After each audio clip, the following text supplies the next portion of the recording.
కంటికి కనిపించే కన్నీళ్లు కనబడకుండా తుడిచేయగలవు గాని గుండెల్లో బద్దలవుతున్న బాధనైతే చెరిపేయలేవు కదా పవిత్ర.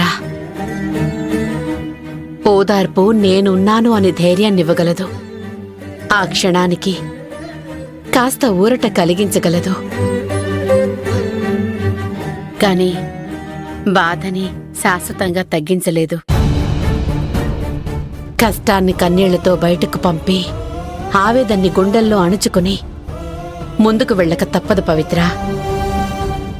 ఈరోజు నీకెదురైన బాధని గత కొన్నేళ్లుగా ప్రతి ఫంక్షన్లో నేను పడుతూనే ఉన్నాను. కాస్త ఓర్చుకుని ముందుకు వెళ్ళక తప్పదు. వేరే ఇంకేమైనా ఓర్చుకోగలనేమో సీతమ్మ, కానీ నా లైఫ్లోనే ది బెస్ట్ ఫ్రెండ్స్ వాళ్ళిద్దరూ. నా బాధకి సంతోషానికి తోడు వాళ్లే. అలాంటి వాళ్ళ పెళ్లికి నేను దూరంగా ఉండాల్సిన పరిస్థితి రావడం నేను సర్ది చెప్పుకోలేకపోతున్నాను సీతమ్మ. ఏడవకు పవిత్ర, కాలంతో పాటు మనము వెళ్ళాలి. కాలమే గాయాలను తగ్గించాలి. దేనికైనా కాలమే సమాధానం చెప్పాలి.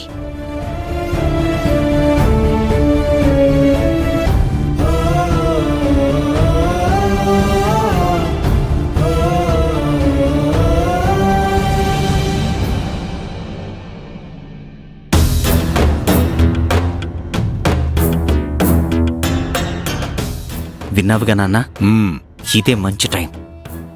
చేప వలలో పడాలంటే ఎరవెయ్యాలి, దీపం వెలిగించాలంటే నూనె ఉండాలి.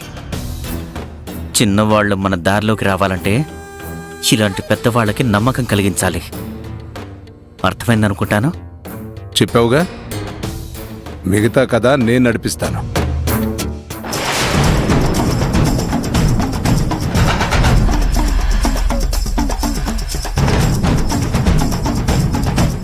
పవిత్ర, నీతో నా పెళ్లి జరిగాక ఉంటుంది కిక్కు, మామూలు కిక్కు కాదు. సీతమ్మ గారు, నా మేనగోళ్ళ పవిత్రని మీరు ఎంతగా ఇష్టపడతారో నాకు తెలుసండి. అందుకే తన గురించి మీతో మాట్లాడడమే కరెక్ట్ అని మీ దగ్గరకు వచ్చాను. ఇంత చిన్న వయసులోనే పవిత్రకొచ్చిన కష్టం ఏ ఆడపిల్లకి రాకూడదండి. చూశారుగా, తను చేయని తప్పుకి 10 మందిలో మాటలు పడుతుంది, అవమానాల్ని మోస్తుంది. మనందరం ఉండి కూడా అది విధిరాత, దేవుడు గీసిన గీత అంటూ వదిలేయటం కరెక్ట్ కాదండి. పవిత్రకు ఒక దారి చూపించడం మనందరి బాధ్యత. ఇదిగో మావయ్య, మీరు ఒప్పుకోలేరు. పవిత్ర కష్టం చూసి సీతమ్మ గారి ముందే మళ్ళీ అడుగుతున్నాను. చూశారుగా నా కొడుకు దేవ ఎంత మంచివాడో, వాడి మనసు ఎంత ఉన్నతమైందో మీకు అర్థమైంది కదా. ఇవాళ పవిత్రకు ఎదురైన బాధ మళ్ళీ జీవితంలో ఎదురు కాకూడదంటే దేవకి పవిత్రకి పెళ్లి చేసేద్దాం.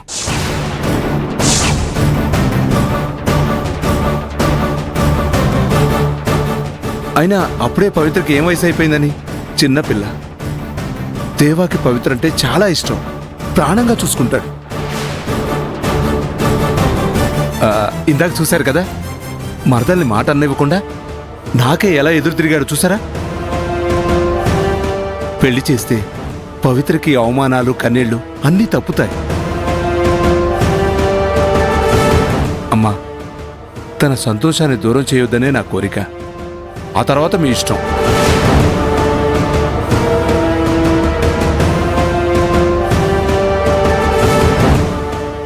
అమ్మా, మీరైనా అర్థం చేసుకోండి సీతమ్మ గారు. లేదండి, ఇది మంచి ఆలోచనే. ముందు ఆది సంజనాల పెళ్లి పూర్తి కానివ్వండి, ఆ తర్వాత మాట్లాడుకుందాం.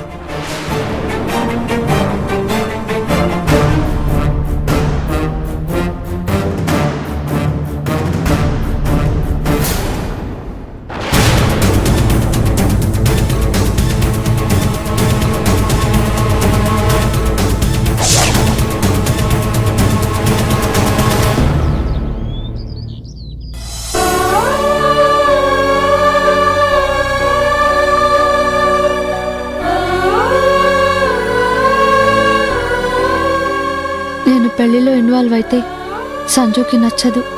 నేను ముందుండి పెళ్లి పనులు చేయకపోతే మావయ్య మెచ్చరు. అసలు నేను ఇక్కడ ఉండకుండా పోతే ఏ గొడవ ఉండదు.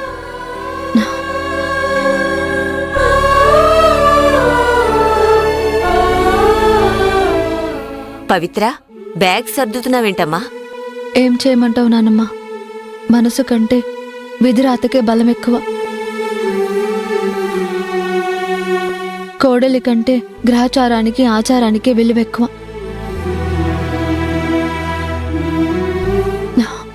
నా ఫ్రెండ్ పెళ్లి దగ్గరుండి చూడాలని నేను ఆశపడుతున్నా కూడా అందుకు పరిస్థితులు అనుకూలించట్లేదు. అందుకే పెళ్లికి ఉండటం కరెక్ట్ కాదని ఇక నుంచి వెళ్ళిపోతున్నాను.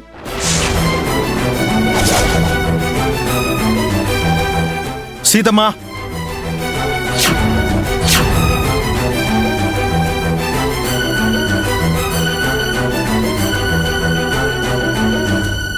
నువ్వు పెళ్లికి ఉండకుండా వెళ్ళటం ఏంటి తల్లి? చూసావా సీతమ్మా, పవి మా పెళ్లికి ఉండకుండా బ్యాగ్ తీసుకుని వెళ్ళిపోతుందంట. ఇదెక్కడ నిర్ణయం పవిత్ర? నువ్వు లేకుండా వీళ్ల పెళ్ళ ఊహించుకోవడమే కష్టంగా ఉంది. ముందుండి పెళ్లి పనులు చేయాల్సింది నువ్వే. అయినా నీళ్లు వదిలేసి నువ్వెళ్ళిపోవడమేంటి? నువ్వు అనవసరమైన పెత్తనం చేయాలని చూస్తే మాత్రం అస్సలు ఊరుకొని చెప్తున్నాను. నేను ఉంటే ఎవరో ఒకరికి ఏదో ఒక రకంగా బాధ కలుగుతుంది. నేను ఉండకపోతే ఏ సమస్య ఉండదు.